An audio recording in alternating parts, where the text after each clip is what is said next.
خو بیا مغې وایي مجبوري ده، دا زموږ رواج نه دی، وته بیخ ستاسو زه او بیخ ستاسو د رواج زه.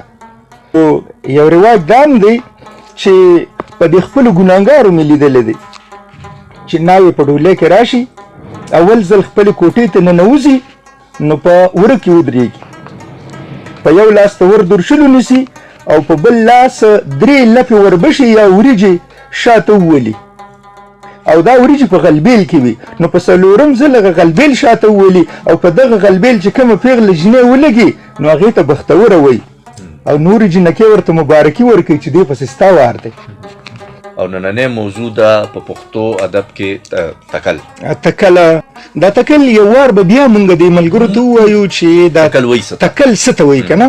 نو دا تکل اصل کې یو لیک وي، دا داسې لیک وي چې په یو موضوع باندې کولی شي او هغه موضوع څه خاص موضوع نه بلکې هغه موضوع مونږ د خپل امروزه ژوند د هر اړخ نه راغستې شو په هغې باندې کولی شو. نو څه چې یو موضوع یو تکل څه ته وایي نو موږ په اسانو ټکو کې دا ووایو چې سړی یو موضوع راولي او په هغې باندې په خلاص مټ لیکلو کې. بالکل. اوس د تکل او د مضمون فرق دا دی چې په مضمون کې یو سړی په خلاص مټ لیکل نشي کولی، په دې کې تنظیمزا نشي شاملولی، خو په تکل کې به چرته به تنظیمزا وي، چرته به پکې متلونه محاورې راځي، چرته به پکې ګپ شپ راځي، خو د حقیقت هغه لمن چې کوم ده هغه به نه پرېښودل کېږي او په ګپ کې به یوه خبره سړی مخکې بوځي. تکل او مضمون کې فرق دا دی چې د مضمون اختتام کې څه نتیجه وي او د تکل چې کوم دی نو د دې ابتدا او منځ یي خو د دې اختتامیه نتیجه ني. نو داسې مضمون لکه مضمون عام طور موږ دا وایو چې په مضمون کې د مضمون او د تکل فرق همدا دی که نه، نور هم شته خو فرق یو دا هم دی چې په مضمون چې د دې به ابتدایي بیا به منظومانۍ بیا به اختتام په اختتام کې به دې یو نتیجه یي او په تکل کې چې کوم دی نو تکل کې به ابتدایي منظومانه وي پکې خو په اختتام به د دې نتیجه نه سړی یوې نتیجې ته نه رسي، نتیجې ته سړی نه رسي که نه. او داسې ډېرې تکلې مطلب دا دی چې تاسو اوس انشاءالله چې شایق صاحب ته به زه دغه کوم خواص به ورته کوم چې دې د نمونې په ډول که یو تکل ووایي. زه د مثال په توګه باندې تاسو ته د لیاقت بسمل صاحب یو تکل وړاندې کوم او د قدرمن اوریدونکي دیم د دې تکل نه خوند واخلي. خوند بالکل نروانه شه. د دې تکل عنوان دی رواجونه یا دود دستور. مونږ په خپل چاپېرچل نظر واچو او لکه د پیشو غلی یو خوا بل خوا وګورو نو مونږ ته به د فورا نه هم په لږ غوندې وخت کې دا حقیقت څرګند شي چې د مختلفو علاقو د مختلفو خلکو مختلف قسم رواجونه یا دستورونه دي. د دې رواجونو تعلق چې دی دا نه د مذهب سره دی او نه د میرغضب سره، بس خلکو د ځان نه یو قانون جوړ کړی دی چې نه تعزیرات پاکستان د لاندې څه دفع شته او نه د تعزیرات هندوستان د لاندې. او هندوان، سیکان، عیسایان، فارسیان وغیره خو پرېږده، مسلمانان هم په رواجونو باندې داسې عمل کوي چې درته نشم ویلی. او بیا خاص کر پښتانه چې اشرف المخلوقات هم دي نو هغې خو د رواجونو نه سم پوخ قانون جوړ کړی دی او داسې عمل پې کوي چې سړی وایي چې زه خدای مو په هغه ځای کې بیخ وباسه چېرته چې یوه چونډی نسوارم نه. مشران دا خبره ډاګې لره وولي چې د تقسیم نه مخکې په دې علاقه کې موږ سره هندوان او سیکان اوسېدل او د هغې چې کوم رواجونه هغه به دې خلکو هم کول. دا صحیح ده چې د هغې نه خو خدای پاک په شین اسمان خلاص کړو خو په رواجونو یې ځای ته ورسول او تر اوسه پورې که چاته سر انغرې کړي چې دا کار مه کوه نو وایي چې دا زموږ رواج دی یا دا زموږ رواج نه دی. مشران دا هم وایي چې د واده په موقع زلمې په پالنګ خېجول یا څېره ورته ورچول دا د هندوانو یو رسم او چې اوسه پورې په موږ په سختۍ سره عمل کوو. خو یو رواج دا هم دی چې په دې خپلو ګناهګارو مې لیدلی دی چې ناوې په ډولۍ کې راشي اول ځل خپلې کوټې ته ننوځي نو په وره کې ودرېږي، په یو لاس ته ور درشلو نیسي او په بل لاس 3 لپې وربشې یا وریجې شاته وولي، او دا وریجې په غلبیل کې وي نو په څلورم ځل هغه غلبیل شاته وولي او په دغه غلبیل چې کومه پیغله جینۍ ولګي نو هغې ته بختوره وایي او نورې جینکې ورته مبارکي ورکوي چې دې پسې ستا وار دی. رښتیا دي یا دروغ دا پته نشته، خو ذاکر شاه وایي چې زمونږ په کلي کې یوه مشره ښځه ده، هغه وایي چې زه 8 ځله د ناوې په دغه غلبیل لګېدلی خو د پلار په کور زړه شوم. بل رواج دا هم دی چې د واده نه پسه لږ له سخر کومه ډومبنۍ ډوډۍ کوي نو هغې ته سلام یا د سلامۍ ډوډۍ وایي. هلک چې کله ډوډۍ له لاړ شي نو د جینۍ رور واره یا بله لکه د هلک نه یوه څپلۍ پټه کړي او ترغ یې نه ورکوي چې تر څو یې چې نغدې نه وصول کړي. پخوا به دا رواج هم و چې ډولۍ پسې به لاړې نو د جینۍ د اخ سړو به درته یوه نښه کېښوه او ډولۍ به دې هله راوړه چې دا نښه به د تر څو په ټوپک یا تماچه نه وویشتې.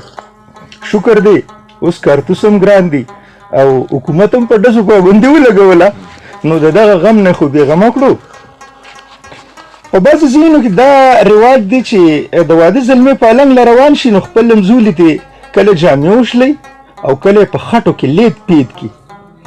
چا سره ازغي وي نو په هغې باندې نیغ نیغ وایي او بعضې ځایونو کې خو ورسره داسې عمل کوي چې هغه په یو ادبي محفل کې بیانول هم خبره نه ده. البته د تکل د ختمېدو نه پس د ذاکر شاه ذاکر نه وضاحت اخیستی شي. په بعضې ځایونو کې د واده په 3 ورځ زلمي له ملګري پنسه وشلئ د واده په 3 ورځ او بیا یې کور ته ور دننه کړي او ناوې ستن تار په لاس ولاړئ او دا شلېدلې پنسه لږ له وګنډي او دغه شان زلمي ته په رڼا ورځ خپل کور ته د تلو انوسي میلاو شي.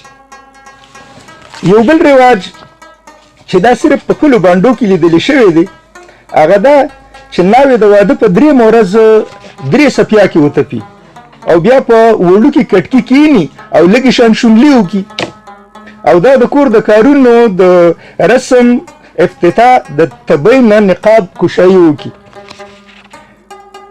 یو بل رواج چې په کومو خاندانونو کې موجود دی خو شته ضرور او هغه دا چې په کوم کور کې هلک پیدا شي نو په اوم ورځ ټول ښځې او سړي زړې جامې واچي او د اوړو ګوړې او د غوړو نه یو خاص قسم حلوا تیاره کړي چې دې ته په مقامي ژبه کې اتوب وایي. دا اتوب یو بل له په جامو پورې مږي او د یو بل نه منډې وهي. ما چې په کوم خاندان کې سترګې غړولې دي دا خاندان د 9 په ورځ نوې جامې او نوې پیزار نه اچوي او نه د 9 په ورځ نوې کار شروع کوي. موږ به د نیا نه تپوس وکړو چې دا ولې هغې به وي بیا موږ ته بودري پېښېږي. موږ بودري نه پېژنده نو بس ګوړه او ډوډۍ به مو واخیستل او بېرته به غلي شانو کشید. یو بل رواج دا مو چې هلک به پیدا شو نو په ښي غوږ کې به یې وله سوري وکړو او د هغه یوې سترګې به ژړل او بلې به یې خندل خو 7 کاله به په ښي غوږ کې والی ګرځوله. د کومو رواجونو ذکر چې وشو نو شاید چې د دې څه دومره نقصانات نه وي. داسې رواجونه شته چې د غریبانانو ژوند یې په عذاب کړی دی. د مثال په طور د یو سړي وس شته هغه چې لور ودی نو قیمتي سامان وله وکړي.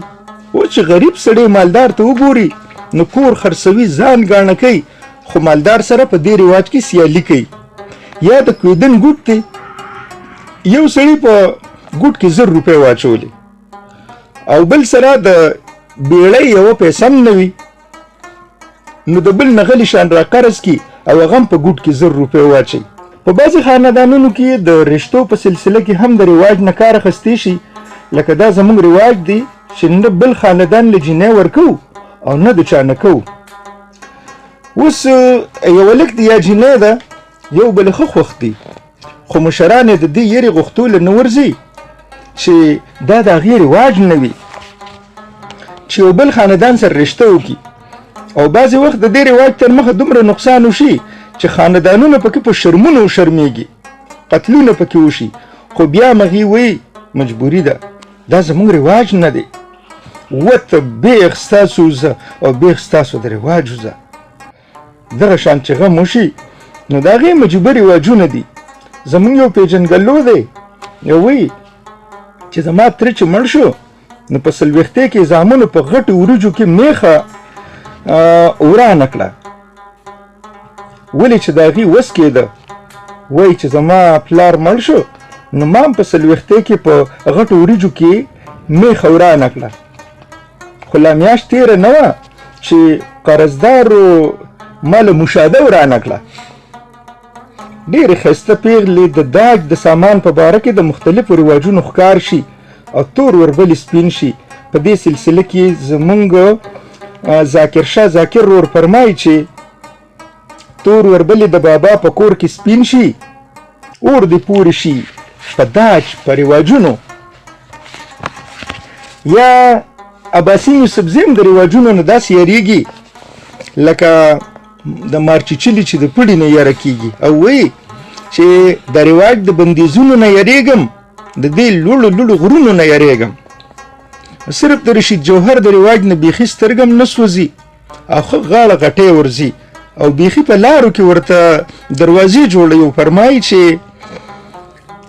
یاره پښتو د خپل رواج له کوره مه وباسه، پښتنه ناوې دې هم داسې پیزوانه ته ګوري.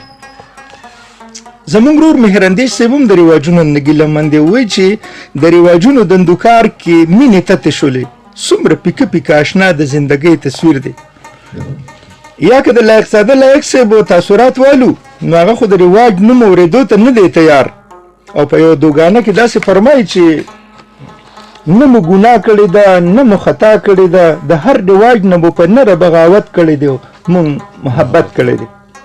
او په آخر کې د پښتو ژبې یو نوموړی او زما آیډیل شاعر همایون همدرد صاحب یو شعر پیش کوم چې غر د رواجونو ماتومه زه یه شیریني وګوره فرهاد شومه. نو زما همدرد صاحب ته مشوره ده چې د رواجونو غر اوس د کیټو او ماونټ ایورسټ نه موچت شوی دی، په دې ځان شپېلې که. البته که دا خواري مو د کنډرو غر سره شروع کړه نو غټو کاڼو پسې د ماربلو کارخانو والا لې په لې ګرځي. نو تا سره څه دښمني ده چې تا نه بې نالي. او په فرهاد که غر سورې که نو کوم د پنجاب وزیر اعلی شو خو سر یې وخوړه که نه. او ستا نه زمونږ ډېره تمه ده نیکه خدای دې د فرهاد د سوري نه وساته. او که څوک په دې تا له شاباسي درکوي چې ته فرهاد شوې نو مبارک شه، الله دې دغه خلک د ډکې لارې د لاندې کړي.